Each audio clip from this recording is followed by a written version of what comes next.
ഇനി നമുക്ക് വിശകലനം ചെയ്യാനുള്ളത് മൂല്യനിർണ്ണയത്തിലെ ആധുനിക പ്രവണതകളാണ്. നമുക്കറിയാം, മൂല്യനിർണ്ണയത്തിലെ ഏറ്റവും ആധുനികമായ പ്രവണത എന്ന് പറയുന്നത് കണ്ടിന്യൂവസ് ആൻഡ് കോംപ്രഹെൻസീവ് ഇവാലുവേഷൻ ആണ്. എന്താണ് ഈ കണ്ടിന്യൂവസ് ആൻഡ് കോംപ്രഹെൻസീവ് ഇവാലുവേഷൻ എന്ന് പറഞ്ഞാൽ? അനുസ്യൂതവും സമഗ്രവുമായ മൂല്യനിർണ്ണയം.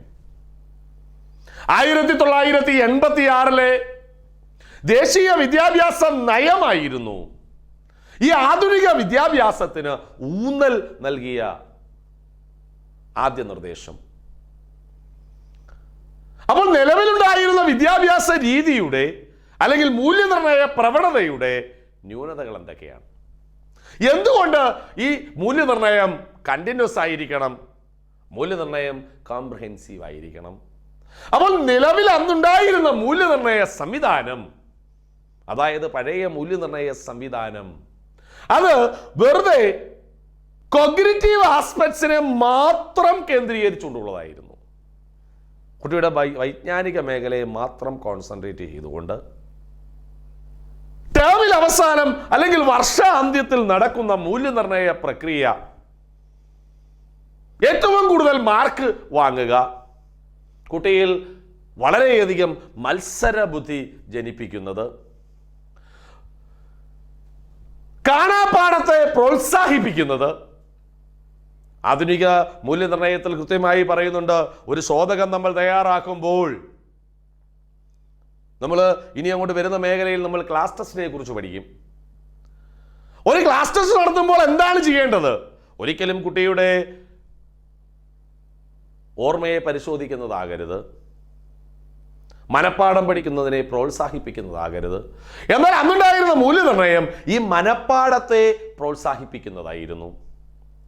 ഏറ്റവും കൂടുതൽ കാണാതെ പഠിക്കുന്നവൻ ഏറ്റവും ഉയർന്ന മാർക്ക് നേടുന്ന അവസ്ഥ. അപ്പോൾ അതിനൊരു മാറ്റമാണ് ഈ ആധുനിക മൂല്യനിർണ്ണയം മുന്നോട്ട് വെച്ചത്. അപ്പോൾ ആധുനിക മൂല്യനിർണ്ണയവും നിലവിലുണ്ടായിരുന്ന മൂല്യനിർണ്ണയവും തമ്മിലുള്ള പ്രധാന രണ്ട് വ്യത്യാസങ്ങൾ: ആധുനിക മൂല്യനിർണ്ണയം കുട്ടിയുടെ സമഗ്ര വികസനത്തെ ലക്ഷ്യം വെച്ചു. മനപ്പാഠം പഠിപ്പിക്കുന്നതിനെ അല്ലെങ്കിൽ പഠിക്കുന്നതിനെ പ്രോത്സാഹിപ്പിക്കുന്നില്ല, മറിച്ച് കുട്ടിയുടെ സമഗ്രമായ സർഗശേഷികളുടെ വികസനം അത് കുട്ടിയിൽ അനുസ്യൂതമായി നടത്തുന്നു.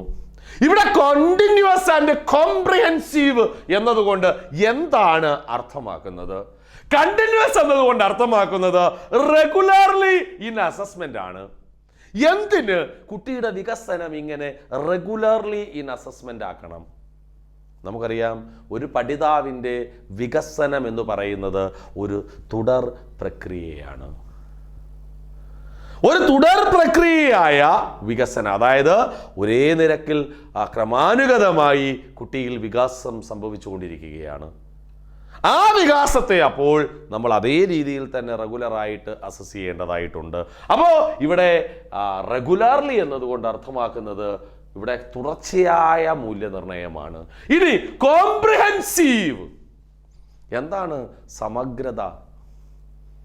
കോംപ്രിഹെൻസീവ് എന്ന് പറയുമ്പോൾ ഇവിടെ scholastic, non scholastic and co scholastic areas of development, പാഠ്യപരമായ, പാഠ്യാനുബന്ധപരമായ, പാഠ്യേതരമായ മുഴുവൻ മേഖലയുടെയും വികസനം വിദ്യാഭ്യാസം കൊണ്ട് അർത്ഥമാക്കുന്നുണ്ട്. അപ്പോൾ വിദ്യാഭ്യാസ പ്രക്രിയ എന്ന് പറഞ്ഞാൽ ഒരു വ്യക്തിയുടെ സമൂലമായ വികസനമാണ്.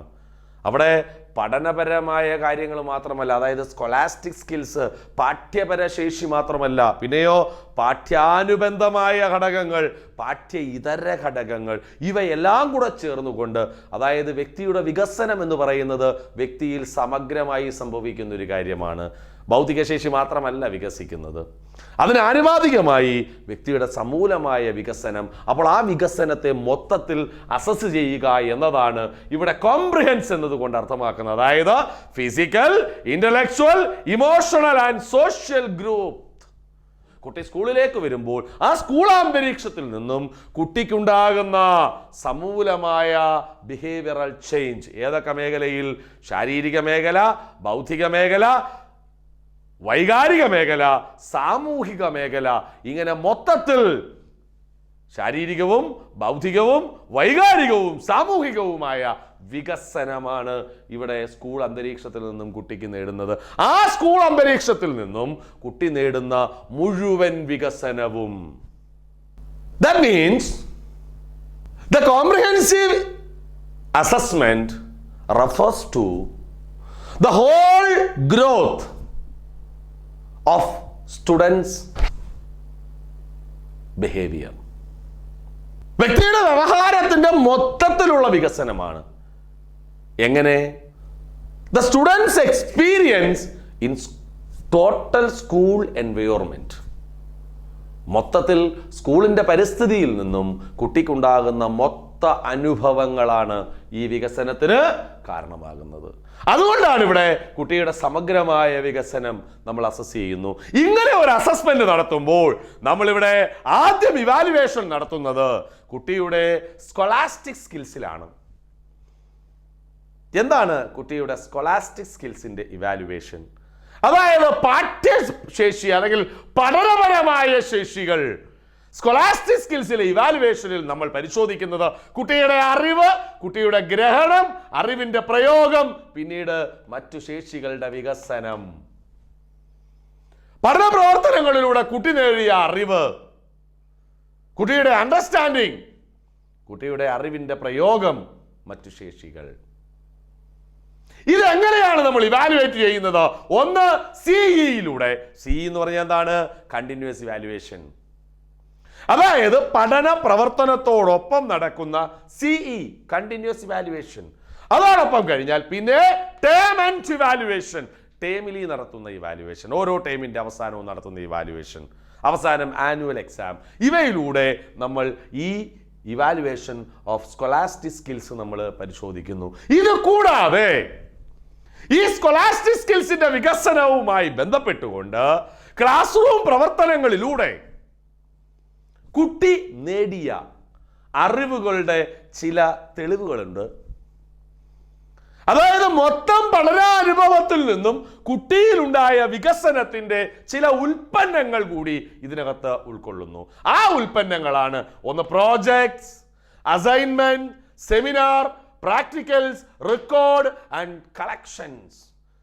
കുട്ടിയുടെ പ്രോജക്റ്റുകൾ, കുട്ടിയുടെ അസൈൻമെന്റുകൾ, കുട്ടിയുടെ സെമിനാർ റിപ്പോർട്ട്, അതോടൊപ്പം തന്നെ കുട്ടിയുടെ പ്രാക്ടിക്കൽ റെക്കോർഡ്സ്, കുട്ടി കളക്ട് ചെയ്ത കളക്ഷൻസ്, പിന്നെയോ റെക്കോർഡുകൾ, ഇവയെല്ലാം കൂടെ ഉൾപ്പെടുന്നതാണ് ഇവിടെ സ്കോളാസ്റ്റിക് സ്കിൽസിന്റെ ഇവാലുവേഷൻ. ഇവ മൊത്തം സ്കോളാസ്റ്റിക് സ്കിൽസിന്റെ ഇവാലുവേഷനിൽ വരുന്നു. അപ്പോൾ പാഠ്യപരമായ ഇവാലുവേഷൻ നമ്മൾ നടത്തുമ്പോൾ ഒരു കുട്ടിയുടെ ശേഷികൾ നമ്മൾ പരിശോധിക്കുമ്പോൾ അത് ഇവാലുവേഷനിലൂടെ, പഠനാനുഭവങ്ങളിലൂടെ കുട്ടി നേടിയ അറിവ്, കുട്ടിയുടെ ഗ്രഹണം, കുട്ടിയുടെ പ്രയോഗം, മറ്റു ശേഷികൾ എന്നിവ നമ്മൾ പരിശോധിക്കുന്നു. ഇത് സിയിലൂടെയും ടേം ഇവാലുവേഷനിലൂടെയും. ഒപ്പം ഈ പഠന അനുഭവങ്ങളിലൂടെ കുട്ടിയുടെ ഉൽപ്പന്നങ്ങൾ, കുട്ടിയുടെ project, assignment, seminar, practicals, record, collections, ഇവയെല്ലാം ഇതിനകത്ത് വരുന്നു. ഇനി രണ്ടാമത്തെ മേഖല, ഇവാലുവേഷനുമായി ബന്ധപ്പെട്ടുകൊണ്ട് നമ്മൾ രണ്ടാമത്തെ മേഖല പരിശോധിക്കുമ്പോൾ അവിടെ നമ്മൾ ഏതാണ്? Evaluation of co scholastic skill, പാഠ്യാനുബന്ധ ശേഷികൾ. ഈ പാഠ്യാനുബന്ധ ശേഷിയിൽ എന്തൊക്കെയാണ് നമ്മൾ ഇവാലുവേറ്റ് ചെയ്യുന്നത്? ഇൻട്രസ്റ്റ്, കുട്ടിയുടെ ഇൻട്രസ്റ്റ്, ആറ്റിറ്റ്യൂഡ്സ്, മനോഭാവങ്ങൾ, വാല്യൂസ്, മൂല്യങ്ങൾ. അപ്പോൾ ഇവിടെ കുട്ടിയുടെ ഇൻട്രസ്റ്റ്, ആറ്റിറ്റ്യൂഡ്സ്, വാല്യൂസ് എന്നിവ നമ്മൾ കോർ സ്കോളാസ്റ്റിക് സ്കിൽസിൽ നമ്മൾ ഇവാലുവേറ്റ് ചെയ്യുന്നു. അങ്ങനെ ഇവാലുവേറ്റ് ചെയ്യുന്നത് ഏതൊക്കെയാണ്? ഏതൊക്കെ പ്രക്രിയകളാണ്? അതായത് ഈ പാഠ്യപരമായ ശേഷിക്കൊപ്പം പാഠ്യാനുബന്ധമായി സ്കൂൾ കരിക്കുലത്തിൽ ഉൾപ്പെടുത്തിയിരിക്കുന്ന ചില പ്രവർത്തനങ്ങളുണ്ട്. ആ പ്രവർത്തനങ്ങളാണ് ഒന്ന്, വർക്ക് എക്സ്പീരിയൻസ്. എന്താണ് വർക്ക് എക്സ്പീരിയൻസ്? ഈ വർക്ക് എക്സ്പീരിയൻസിനകത്ത് എന്തൊക്കെയാണ് വരുന്നത്? ഈ വർക്ക് എക്സ്പീരിയൻസിനകത്ത് വരുന്ന ഘടകങ്ങൾ making of teaching AIDS, making of teaching AIDS, making of saleable items, making of eco friendly items, school stationeries. അപ്പൊ സ്കൂൾ സ്റ്റേഷനറി, സെയിലബിൾ ആയിട്ടുള്ള ഐറ്റംസ്, പിന്നെ ഇക്കോ റിലേറ്റഡ് ആയിട്ടുള്ള ഐറ്റംസ്, ഇവയൊക്കെ വർക്ക് എക്സ്പീരിയൻസിനകത്ത് ഉണ്ടാക്കുന്നുണ്ട്. അതായത് SUPW എന്താണ്? Socially useful productive works. സാമൂഹികമായി ഉപയോഗപ്രദമായ ഉൽപ്പന്നങ്ങൾ ഈ വർക്ക് എക്സ്പീരിയൻസിന്റെ ടൈമിൽ കുട്ടികളുടെ വർക്ക് എക്സ്പീരിയൻസിന്റെ ഭാഗമായി ഉണ്ടാക്കുന്നുണ്ട്. ടീച്ചിങ് എയ്ഡ്സ് ഉണ്ടാക്കുന്നുണ്ട്, സ്കൂൾ സ്റ്റേഷനറികൾ രൂപപ്പെടുത്തുന്നു, സെയിലബിൾ ആയിട്ടുള്ള ചില ഐറ്റംസ് ഉണ്ടാക്കുന്നു, പ്രകൃതി സൗഹൃദപരമായ ഉൽപ്പന്നങ്ങൾ സ്കൂളിൽ നിർമ്മിക്കുന്നു. ഇവയെല്ലാം വർക്ക് എക്സ്പീരിയൻസിനകത്ത് വരും. ഇവയിലെ പങ്കാളിത്തം നമ്മൾ വ്യക്തമായി അസസ് ചെയ്യുന്നു. കുട്ടിയുടെ താല്പര്യം അളക്കാൻ, കുട്ടിയുടെ ആറ്റിറ്റ്യൂഡ് അളക്കാൻ, കുട്ടിയുടെ വാല്യൂസ് അളക്കാനായിട്ട്. രണ്ടാമത് വരുന്നത് ആർട്ട് എഡ്യൂക്കേഷൻ ആണ്. രണ്ടാമത്തെ കോ സ്കോലാസ്റ്റിക് സ്കില്ലിൽ വരുന്നത് ആർട്ട് എഡ്യൂക്കേഷൻ. ആർട്ട് എഡ്യൂക്കേഷൻ അത് എന്തൊക്കെ വരും? Drawing, clay modelling, music, acting and dancing. അപ്പോൾ ഇവിടെ ആർട്ട് എഡ്യൂക്കേഷനകത്ത് വരുന്നത് എന്തൊക്കെയാണ്? ഡ്രോയിങ്, ക്ലേ മോഡലിങ്, പിന്നീട് കലാപ്രവർത്തനങ്ങൾ, ആക്ടിങ് വരുന്നുണ്ട്, ഡാൻസിങ് വരുന്നുണ്ട്. ഇവയെല്ലാം ഇവിടെ നമ്മൾ വർക്ക് എക്സ്പീരിയൻസിനകത്ത് അളക്കുന്നു. അടുത്തത് ഹെൽത്ത് ആൻഡ് ഫിസിക്കൽ എഡ്യൂക്കേഷൻ ആണ്. Health and physical education.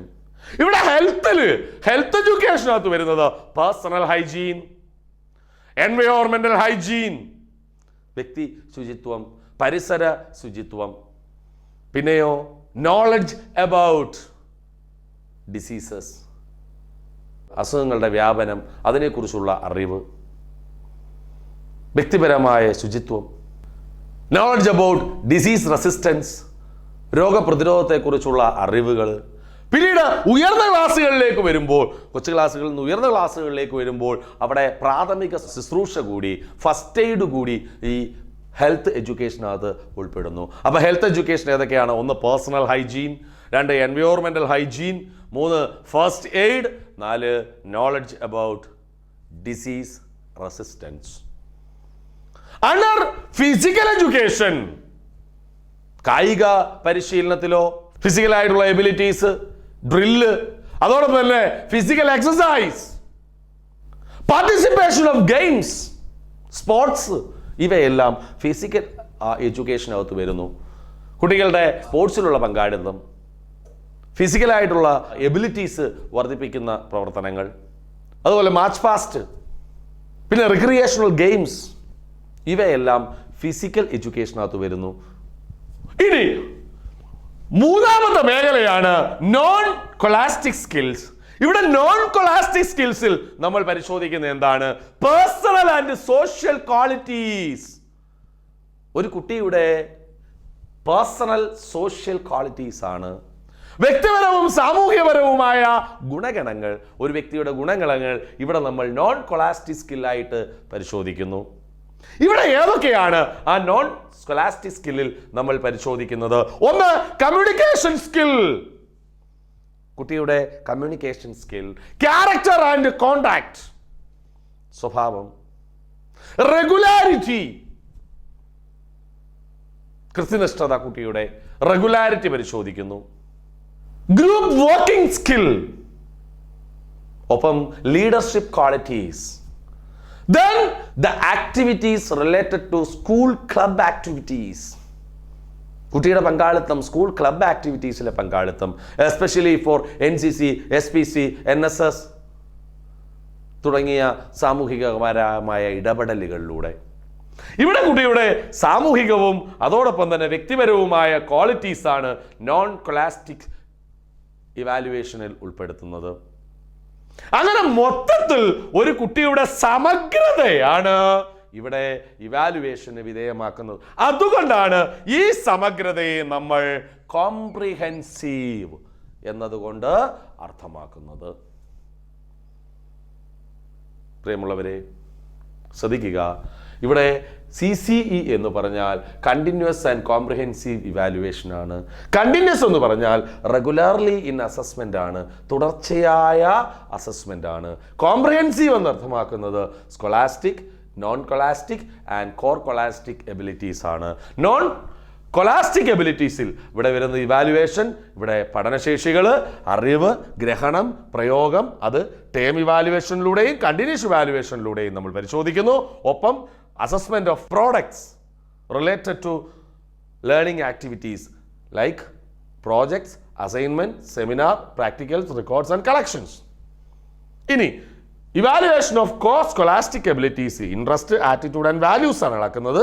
അവിടെ വർക്ക് എക്സ്പീരിയൻസ് വരുന്നുണ്ട്, ആർട്ട് എഡ്യൂക്കേഷൻ വരുന്നുണ്ട്, ഹെൽത്ത് ആൻഡ് ഫിസിക്കൽ എഡ്യൂക്കേഷൻ വരുന്നുണ്ട്. വർക്ക് എക്സ്പീരിയൻസിൽ വരുന്നത് കുട്ടികളുടെ SUPW വർക്ക്സ്, ടീച്ചിങ് എയ്ഡ്സിൻ്റെ നിർമ്മാണം,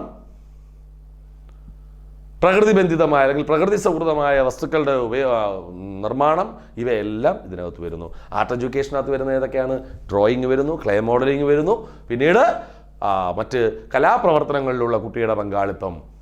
ഇവിടെ ഹെൽത്ത് ആൻഡ് സാനിറ്റേഷനിൽ വ്യക്തി ശുചിത്വം, പരിസര ശുചിത്വം, ഒപ്പം തന്നെ ഫസ്റ്റ് എയ്ഡ്, പിന്നീട് ഡിസീസ് റെസിസ്റ്റൻസിനെ കുറിച്ചുള്ള അറിവ്. ഫിസിക്കൽ എഡ്യൂക്കേഷനിൽ വരുമ്പോൾ കുട്ടിയുടെ കായിക വികസനത്തിന് വേണ്ടിയിട്ടുള്ള പ്രവർത്തനങ്ങളിലുള്ള പങ്കാളിത്തം, ഫിസിക്കലായിട്ടുള്ള എക്സസൈസ്, കുട്ടികളുടെ കായികപരമായ അല്ലെങ്കിൽ കായിക വിനോദങ്ങളിലുള്ള പങ്കാളിത്തം, സ്പോർട്സിലുള്ള പങ്കാളിത്തം, ഇതെല്ലാം ഫിസിക്കൽ എഡ്യൂക്കേഷനിൽ വരുന്നു. മൂന്നാമത്തത് non scholastic ability, personal and social qualities ആണ്. ഇവിടെ കുട്ടിയുടെ സ്വഭാവം, കുട്ടിയുടെ സാമൂഹിക ബന്ധം, സഹ വർക്ക് അല്ലെങ്കിൽ ഗ്രൂപ്പ് വർക്കിംഗ് എബിലിറ്റി, അതോടൊപ്പം തന്നെ കുട്ടിയുടെ കമ്മ്യൂണിക്കേഷൻ സ്കില്ല്, പിന്നീട് സോഷ്യൽ പ്രവർത്തനങ്ങളിൽ, സാമൂഹിക സേവന പ്രവർത്തനങ്ങളിലുള്ള കുട്ടിയുടെ പങ്കാളിത്തം. ഇങ്ങനെ മൊത്തത്തിലുള്ള ഒരു കുട്ടിയുടെ വികസനത്തെയാണ് ഇവിടെ കണ്ടിന്യൂസ് ആൻഡ് കോംപ്രിഹെൻസീവ് ഇവാലുവേഷനിലൂടെ അർത്ഥമാക്കുന്നത്. In new system of evaluation we are using grading system for evaluation.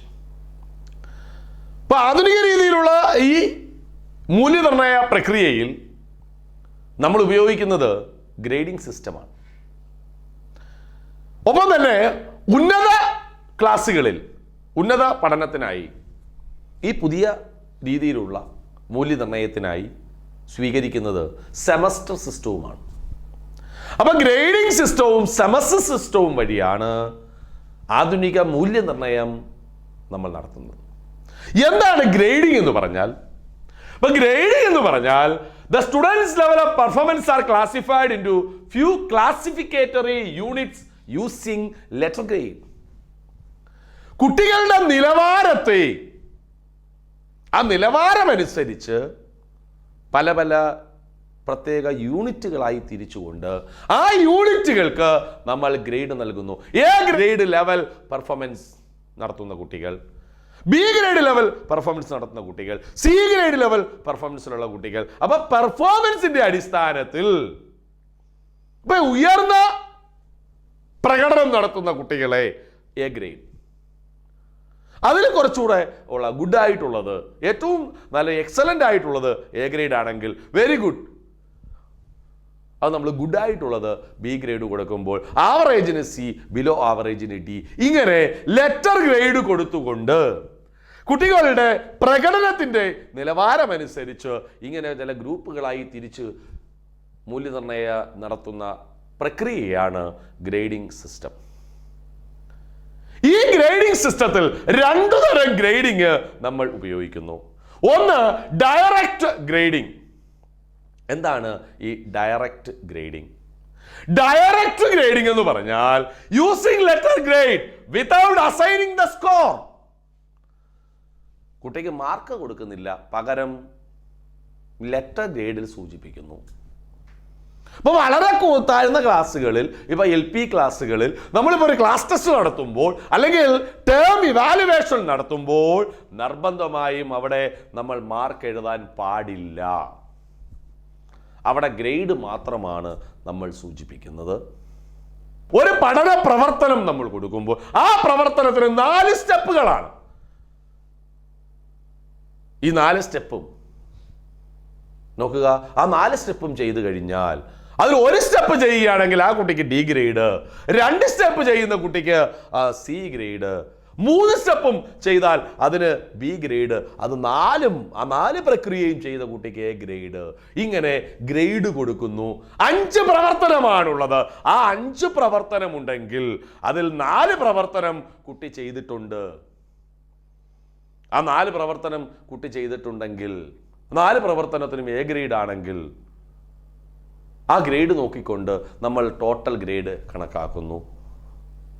A grade 100%, B grade 75%, C grade 50%, below ആണെങ്കിൽ 25-ൽ താഴെയാണ്. അപ്പോൾ അത് വെച്ചുകൊണ്ട് നമ്മൾ ടോട്ടൽ എടുത്തുകൊണ്ട് ആ ടോട്ടലിന് നമ്മൾ ടോട്ടൽ ഗ്രേഡ് കൊടുക്കുന്നു. അവിടെ മാർക്ക് എഴുതുന്നില്ല. ഇങ്ങനെ ഡയറക്റ്റ് ആയിട്ട് വിതൗട്ട് അസൈനിങ് ദ സ്കോർ രേഖപ്പെടുത്താതെ, അതായത് സ്കോർ കൊടുക്കാതെ യൂസിങ് ലെറ്റർ ഗ്രേഡ് ഉപയോഗിക്കുന്നു. ഇതാണ് ഡയറക്റ്റ് ഗ്രേഡിംഗ് സിസ്റ്റം. ഇത് ക്ലാസ് ടെസ്റ്റിൽ ഉപയോഗിക്കാം. കാരണം കുറച്ചു കുട്ടികളുള്ള ഒരു കൊച്ചു ക്ലാസ് റൂമിൽ ഏതെങ്കിലും ഒരു ചെറിയ ശേഷി പരിശോധനയ്ക്കായിട്ട് നമുക്ക് ഡയറക്റ്റ് ഗ്രേഡിംഗ് ഉപയോഗിക്കാം. എന്നാൽ വലിയ ക്ലാസ് റൂമിൽ ധാരാളം കുട്ടികളുള്ളപ്പോൾ, അല്ലെങ്കിൽ ക്വസ്റ്റ്യൻസിന്റെ എണ്ണം കൂടുതലായിട്ടുള്ളപ്പോൾ, ഒരു ഇയർ എൻഡ് പരീക്ഷയാണെങ്കിൽ അവിടെ നമുക്ക് ഈ ഡയറക്റ്റ് ഗ്രേഡിംഗ് അപ്രായോഗികമാണ്. അവിടെ നമ്മൾ ഉപയോഗിക്കുന്നതാണ് ഇൻഡയറക്റ്റ് ഗ്രേഡിംഗ്. എന്താണ് indirect grading? Method of awarding grade through marks. മാർക്കിലൂടെ കുട്ടിക്ക് ഗ്രേഡ് കൊടുക്കുന്നു. എങ്ങനെയാണത്? Giving marks to individual questions on the basis of prescribed marking scheme and find out the total mark, convert into grades.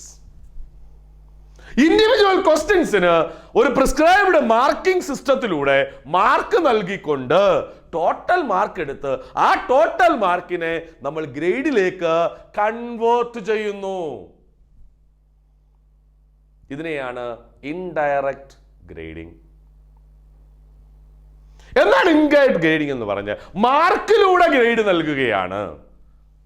അപ്പൊ ഉദാഹരണത്തിന് നമ്മളിപ്പോൾ ഒരു പരീക്ഷ നടത്തുന്നു. അവിടെ നമ്മൾ ഇൻഡയറക്റ്റ് ആയിട്ട് നമ്മൾ മാർക്കിംഗ് സിസ്റ്റത്തിലൂടെ നമ്മൾ കുട്ടിക്ക് ഗ്രേഡ് കൊടുക്കുന്നത് എങ്ങനെയാണ്? 10 ചോദ്യങ്ങളുള്ള ഒരു പരീക്ഷ, 10 ചോദ്യങ്ങളാണ്. 1 മുതൽ 5 വരെയുള്ള ചോദ്യത്തിന് 1 to 5 1 മാർക്ക് വീതമാണ്. അപ്പോൾ ടോട്ടൽ 5 മാർക്ക്. എന്നാൽ 6 മുതലുള്ള ചോദ്യം, 6 മുതൽ 10 വരെയുള്ള ചോദ്യത്തിന് 2 മാർക്കാണ്. അപ്പൊ I2 10, 15 മാർക്കാണ് ടോട്ടൽ പരീക്ഷ. 15 മാർക്കിന് നോക്കുക, 15 മാർക്കാണ് ടോട്ടൽ. ഇവിടെ മൊത്തം 10 ചോദ്യങ്ങളാണ്. ഒരു കുട്ടി ഇതിൽ 1 മുതൽ 5 വരെയുള്ള ചോദ്യത്തിൽ 3 എണ്ണത്തിന് ആൻസർ ചെയ്തു. അപ്പൊ കുട്ടിക്ക് കിട്ടുന്ന ടോട്ടൽ മാർക്ക് 3 ഫസ്റ്റ് പാർട്ടിന്. സെക്കൻഡ് പാർട്ടിൽ കുട്ടി 2 എണ്ണത്തിനാണ് ആൻസർ ചെയ്തിരിക്കുന്നത്. 2 എണ്ണത്തിനാവുമ്പോൾ കുട്ടിക്ക് കിട്ടുന്ന ടോട്ടൽ മാർക്ക് എത്രയാണ്? 2 എണ്ണത്തിന് കിട്ടുമ്പോൾ 4 മാർക്ക്. 4 3 7 മാർക്കാണ് കുട്ടിക്ക് കിട്ടിയത്. ടോട്ടൽ മാർക്ക് എത്രയാണ്? 15-ലാണ്. അപ്പൊ 15-ൽ 7 കുട്ടി കിട്ടിയിരിക്കുന്നത്. ഇവിടെ നമ്മൾ ക്വസ്റ്റ്യൻസ് അറ്റൻഡ് ചെയ്തതിലും മുഴുവൻ ക്വസ്റ്റ്യൻസിനെ പരിഗണിക്കണം. 7 മാർക്കാണ് കുട്ടി കിട്ടിയിരിക്കുന്നത്. ഈ 7 മാർക്ക് നമ്മൾ കൺവേർട്ട് ചെയ്യുന്നു. എങ്ങനെയാണ്? ഗ്രേഡിലേക്ക്. ഇവിടെ നമുക്ക് പല ഗ്രേഡുകൾ ഉപയോഗിക്കാം. ഇപ്പോൾ ഉദാഹരണം, ഒന്നാമത്തെ ഗ്രേഡ് എന്ന് പറയും, നമുക്കറിയാം 15 മാർക്ക് ടോട്ടൽ മാർക്കാണ്. അതിൽ നമ്മൾ പറയുന്നു 13 മുതൽ 15 വരെ കിട്ടുന്ന കുട്ടിക്ക് എ ഗ്രേഡിലേക്ക് നമ്മൾ കൺവേർട്ട് ചെയ്യുകയാണ്. 10 മുതൽ 12 വരെ കിട്ടുന്ന കുട്ടിക്ക് ബി ഗ്രേഡ്, 7 മുതൽ 9 വരെ കിട്ടുന്ന കുട്ടിക്ക് സി ഗ്രേഡ്, 3 മുതൽ 6 വരെ കിട്ടുന്ന കുട്ടിക്ക് ഡി ഗ്രേഡ്, 3-ൽ താഴെ ഇ ഗ്രേഡ്. ഇങ്ങനെ നമ്മൾ ഗ്രേഡിന്റെ ഒരു സ്കോർ കൺവേർട്ടേഷൻ ഉണ്ടാക്കി വെച്ചു. അപ്പോൾ ഇവിടെ 7 മുതൽ 9 വരെ ഒരു മാർക്ക് കിട്ടുന്ന കുട്ടിക്ക് സി ഗ്രേഡ്. അപ്പോൾ ഇവിടെ 15 മാർക്കിന്റെ പരീക്ഷയ്ക്ക് ഈ കുട്ടിക്ക് കിട്ടിയിരിക്കുന്നത് സി ഗ്രേഡ്. ഇങ്ങനെ നമ്മൾ ഗ്രേഡിലേക്ക് കൺവേർട്ട് ചെയ്യുന്നു. അപ്പൊ പ്രിസ്ക്രൈബ്ഡ് ആയിട്ട് ഓരോ ഇൻഡിവിജ്വൽ ക്വസ്റ്റ്യൻസിനും പ്രിസ്ക്രൈബ്ഡ് ആയ ഒരു മാർക്കിംഗ് സ്കീം ഉപയോഗിച്ച് മാർക്ക് നൽകിക്കൊണ്ട് ടോട്ടൽ മാർക്ക് എടുത്ത് ആ ടോട്ടൽ മാർക്കിനെ നമ്മൾ എന്ത് ചെയ്യുന്നു? ഗ്രേഡിലേക്ക് കൺവേർട്ട് ചെയ്യുന്നു. That is indirect grading. Clear ആയോ? അപ്പൊ grading system, indirect grading system. ഇനി നമുക്ക് ഇപ്പോൾ നമ്മുടെ ഇവാലുവേഷൻ മേഖലയിൽ ഇപ്പോൾ ഇവിടെ നമ്മൾ ഉപയോഗിച്ചുകൊണ്ട് വരുന്നത് 5 point ഗ്രേഡും 9 point ഗ്രേഡ്സുമാണ്. Especially in LP-UP classes, we are using 5 point grades. In higher classes, that is using in 9 point grade, especially in SSLC, we are using 9 point grades. And each grade, the level of score and score indicator, അതാണ് ഇനി നമ്മൾ പരിശോധിക്കാൻ പോകുന്നത്. അപ്പൊ ഇന്നത്തെ മൂല്യനിർണ്ണയത്തിനായി നമ്മൾ ഉപയോഗിക്കുന്നത് grading സിസ്റ്റമാണ്. അത് ഡയറക്റ്റ് ഗ്രേഡിംഗും ഉണ്ട്, ഇൻഡയറക്റ്റ് ഗ്രേഡിംഗും ഉണ്ട് എന്ന് നമ്മൾ കണ്ടു കഴിഞ്ഞു. അപ്പൊ ഡയറക്റ്റ് ഗ്രേഡിംഗ് എന്ന് പറയുമ്പോൾ സ്കോർ കൊടുക്കാതെ, മാർക്ക് കൊടുക്കാതെ, നിലവാരം അനുസരിച്ച്, കുട്ടികളുടെ നിലവാരം അനുസരിച്ച് പ്രത്യേക കാറ്റഗറിയായി തിരിച്ചുകൊണ്ട് അതിന് ഡയറക്റ്റ് ആയിട്ട് നമ്മൾ ഗ്രേഡ് കൊടുക്കുന്നു. ഇപ്പോൾ ഒരു ചോദ്യം, ആ ചോദ്യത്തിനകത്ത് 4 സ്റ്റെപ്പാണ്, 4 പ്രവർത്തനങ്ങൾ അടങ്ങിയിട്ടുണ്ട്. ഈ 4 പ്രവർത്തനവും കൃത്യമായി ചെയ്യുന്ന കുട്ടിക്ക് എ ഗ്രേഡ് കൊടുക്കുമ്പോൾ 2 പ്രവർത്തനം ചെയ്യുന്നതിന് ബി ഗ്രേഡ്, 3 പ്രവർത്തനം ചെയ്യുന്നതിന് സി, 4 പ്രവർത്തനം ചെയ്താൽ ഡി, ഇങ്ങനെ ഗ്രേഡ് ഡയറക്റ്റ് ആയിട്ട് നൽകുന്നു. എന്നാൽ ഇൻഡയറക്റ്റ് ഗ്രേഡിംഗ് എന്ന് പറയുമ്പോൾ ഇവിടെ നമ്മൾ മാർക്ക് കുട്ടിക്ക് നൽകിക്കൊണ്ട് ആ മാർക്കിന്റെ അടിസ്ഥാനത്തിൽ ആ മാർക്കിന്റെ ടോട്ടൽ എടുത്ത് അതിനെ നമ്മൾ ഗ്രേഡിലേക്ക് കൺവേർട്ട് ചെയ്യുകയാണ്. അപ്പൊ ടോട്ടൽ മാർക്ക് എടുത്തുകൊണ്ട് ആ ടോട്ടൽ മാർക്കിനെ നമ്മൾ ഗ്രേഡിലേക്ക് കൺവേർട്ട് ചെയ്യുന്നു. ഇപ്പൊ 75% മാർക്കിൽ കൂടുതൽ നേടിയ കുട്ടി ടോട്ടൽ മാർക്ക് എടുക്കുമ്പോൾ അതിനകത്ത് 75 അതിന്റെ പെർസെൻറ്റേജ് എടുക്കുന്നു. ടോട്ടൽ മാർക്ക് എടുത്ത് അതിന്റെ പെർസെൻറ്റേജ്, അതായത് ടോട്ടൽ ക്വസ്റ്റ്യൻ കൊണ്ടാണ് നമ്മൾ അതിനെ സ്കോറിലേക്ക് അല്ലെങ്കിൽ ഗ്രേഡിലേക്ക് കൺവേർട്ട് ചെയ്യുമ്പോൾ പരിഗണിക്കുന്നത്. ഉദാഹരണത്തിന് 10 ചോദ്യങ്ങളാണ് ഒരു പരീക്ഷയ്ക്കുള്ളതെങ്കിൽ ആ 10 ചോദ്യങ്ങളിൽ കുട്ടി 5 എണ്ണമേ അറ്റൻഡ് ചെയ്തോളെങ്കിൽ ഈ അറ്റൻഡ് ചെയ്തത് മുഴുവൻ ശരിയായിരിക്കാം, പക്ഷേ മൊത്തവും ക്വസ്റ്റ്യൻസും അറ്റൻഡ് ചെയ്യണമെന്ന് എത്ര ക്വസ്റ്റ്യൻ, 10 ക്വസ്റ്റ്യൻ അറ്റൻഡ് ചെയ്യണം.